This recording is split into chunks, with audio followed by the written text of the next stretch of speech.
everybody, welcome back to our channel for another episode of Alisa Shoots Portraits. Oh my god, I just don't know what to say in intros, but anyway, I'm actually going to shoot portraits on the street using the new Samyang AF 35mm f1.4 Mark II.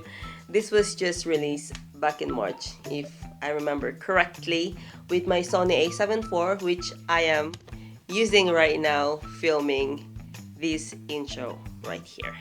So I'm gonna do a portrait shoot on the street, kind of like POV style, and I'm going to use my new Insta360 GO II. It's one right here. It looks like a little phone actually. Hello? Yes, yeah, bye. It's really tiny and you can take it out. I'm just gonna show it to you guys. There we go. It's so small, and I'm going to be putting it on my hat. You can also have, it has an accessory included where you can like magnet it on the chest, and because this is magnetic, so you can basically put it on any metal. I'm not sure this is a metal one. Anyway, I'm just gonna show it to you guys.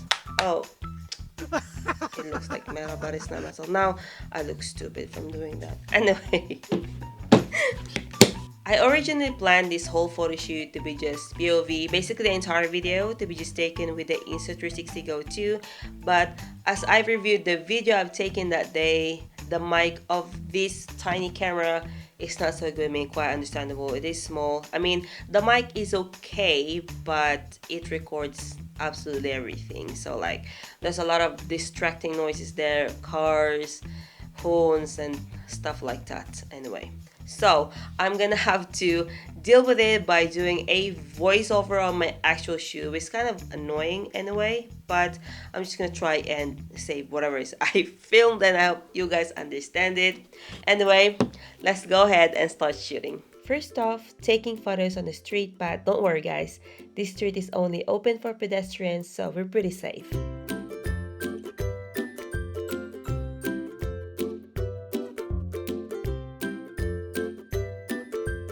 A 35mm is perfect to use on portrait shoots in places like this, as not only you want to focus on your subject, you can also include the surrounding.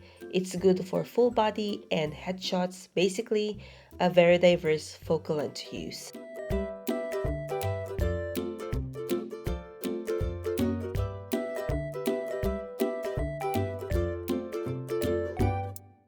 This is the very first shop we went into to take portraits. They actually sell some pretty interesting stuff, so I might pop in some other time to buy something.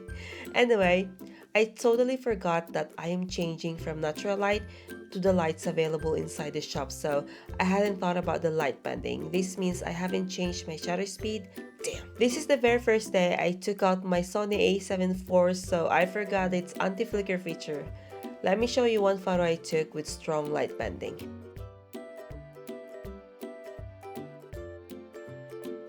We are heading down the street and I found this restaurant that's colored green with white windows. I thought this suit her since she's wearing a white dress. It was just simple, and I only applied one of my personal filter I made in Affinity. Normally I don't just use one click filter, but this time I did, as I only need to enhance the contrast and green this restaurant already has. This is what makes it fun shooting outdoors. You sort of hunting for good places to shoot on the spot, plus the 35mm is so perfect for this kind of situation. When you see a good spot, try to maximize that same location and move around to get different angles, to get different looks on your photos. Next shop we went into is my most favorite for this photo shoot. By the time you come in the door, you already see that they have beautiful decor and the way they display their products. So I will bombard you with many images in this spot. Oh, I see something over there. Could you grab that book? The crystal ball? No, the book next to it. Pretend you're just reading it. Let me click on your face to track it. I love their lights display, so I am using this to add very dreamlike elements on my portraits. And yes, this time I did my correct setting for the light bending.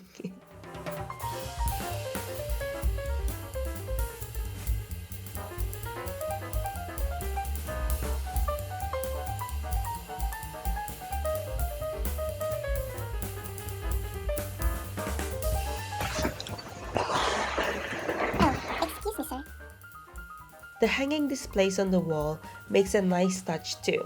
Plus, notice all those beautiful lights as well, so on my editing, I enhance them quite a bit. The drill is just window shopping or just be like an average shopper with an expensive camera.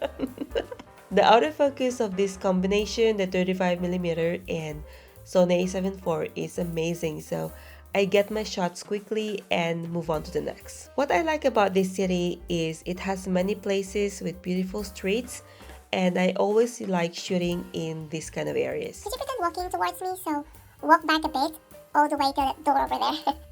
I'm working out this Touch AF, but for some reason, it's not working at this moment. Oh, the struggle is real. All that photo blurry. Let's try again, shall we? In a much different angle this time.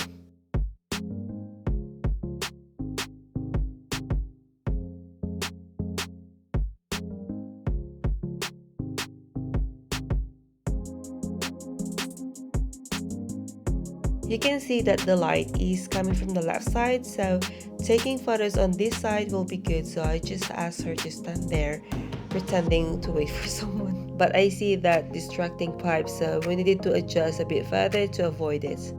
Pro tip: when you're shooting in areas where the ground is not the cleanest, try and remove them on pose so that it looks better when the surrounding is clean and free from distractions to the eyes. Now, we will use the windows to add on our photos. I like them because they are blue, which is in contrast with the orange or reddish bricks, which will give us that nice complementary colors.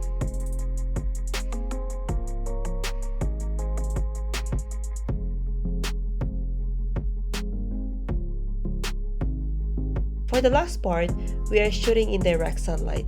Normally, I would avoid this situation as they create very strong shadows on the face and overexpose the image, but this time we are shooting with it on purpose to create good black and white portraits, as the shadows are very important when it comes to editing in black and white. It shows a lot of your subject's facial features and creates more depth as well.